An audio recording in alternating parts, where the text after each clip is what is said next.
धन्यवाद सभापति जी। सदन के सभी सम्मानित सदस्यों और भारत के 140 करोड़ से ज्यादा मेहनतकश भाइयों बहनों को मेरा जय भीम।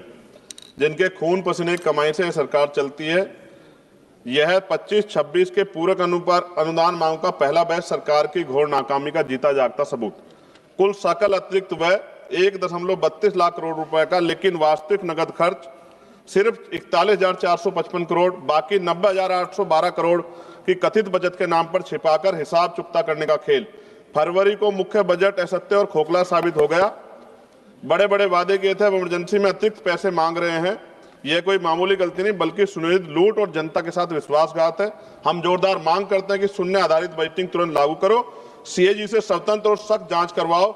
सरकार को अपने अंदर झांकना चाहिए और अपने इन कार्यों पर लज्जा आनी चाहिए।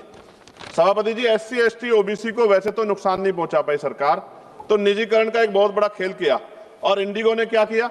आपके पास कोई व्यवस्था नहीं थी कि अपने जो जनता थी, पैसेंजर थे, उनको कोई आवश्यक सुविधा उपलब्ध करा पाते। तो निजीकरण के आड़ में एससी एसटी ओबीसी को नुकसान करने के चक्कर में बहुत नुकसान किया और एससी एसटी ओबीसी के बहुत सारे पद रिक्त पड़े सेंट्रल यूनिवर्सिटी में, प्रोफेसर, असिस्टेंट प्रोफेसर के। रक्षा के पर 41,000 करोड़ से ज्यादा की मांग। विमान, हथियार, मशीनरी के नाम पर मनचाहा धन उड़ा रहे हैं। एचएएल में देरी के बावजूद काल्पनिक बचत दिखाकर हिसाब बराबर कर रहे हो, यह पारदर्शिता या धोखा। गृह मंत्रालय का खर्च फट पड़ा है जनगणना, आईसीटी और क्षेत्रीय पैकेज के नाम पर, लेकिन मणिपुर में आज भी हजारों लोग बेघर सड़कों पर भटक रहे हैं। सुरक्षा बल तैनात है, लेकिन शांति और पुनर्वास कहां? यह दिखावा है या वास्तविक सुरक्षा? मानवीय संकटों को नजरअंदाज मत करो। दिव्यांगों को मजबूत करने के लिए कोई योजना नहीं बनाई।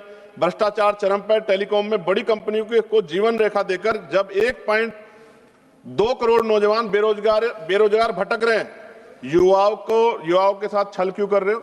युवाओं को किसके भरोसे छोड़ रखा है? युवाओं ने क्या बिगाड़ा आपको? यह जनता का खुला अपमान है। सफाई कर्मचारी आज भी सीवर में मर रहा है और हम चांद पे चले गए। विदेश मंत्रालय विदेशी प्रोजेक्ट में फिजूल खर्ची कर रहा है, जबकि घर के बच्चे स्कूल छोड़ रहे हैं। 65 लाख बच्चों ने स्कूल छोड़ दिया। सरकार का डेटा मंत्री ने जवाब दिया था। यूपी दूसरे नंबर पे, पहले पे गुजरात। स्वास्थ्य सेवाएं लाचार है। विकलांगों को मामूली मदद, संस्कृति विरासत सड़ रही है। सभापति जी, क्षेत्रीय असमानता बढ़ा रहे हो।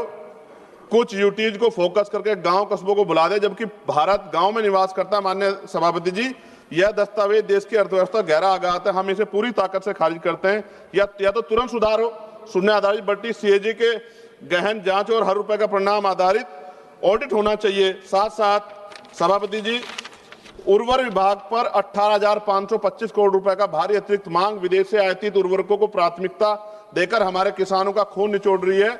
आत्मनिर्भर भारत का ढोंग रखते हो, लेकिन आयात पर निर्भरता बढ़ाकर मिट्टी को बंजर बना रहे हो। हर साल हजारों किसान आत्महत्या कर रहे हैं। एमएसपी की गुहार अनसुनी पड़ रही है। सब्सिडी किसानों के लिए, विदेशी कंपनियों के लिए यूरिया नहीं मिल रहा है, डीएपी नहीं मिल रहे। आयात माफियाओं के लिए तुरंत इस लूट को बंद करो, स्वदेशी उत्पादन को बढ़ावा दो। पेट्रोलियम मंत्रालय पर 9,500 करोड़ रुपए का बोझ। जी कंक्लूड करो। एलपीजी सब्सिडी के नाम पर तेल कंपनियों को मुआवजा देकर आम आदमी की जेब काट रही है सरकार। जब ईंधन कीमतें आसमान छू रही तो महंगाई जनता को चले, तब ये करोनी से हम लोग हारे नहीं। सभापति जी, आप तो सिंगल मेंबर हैं, खुद ही इस बात को समझते हैं।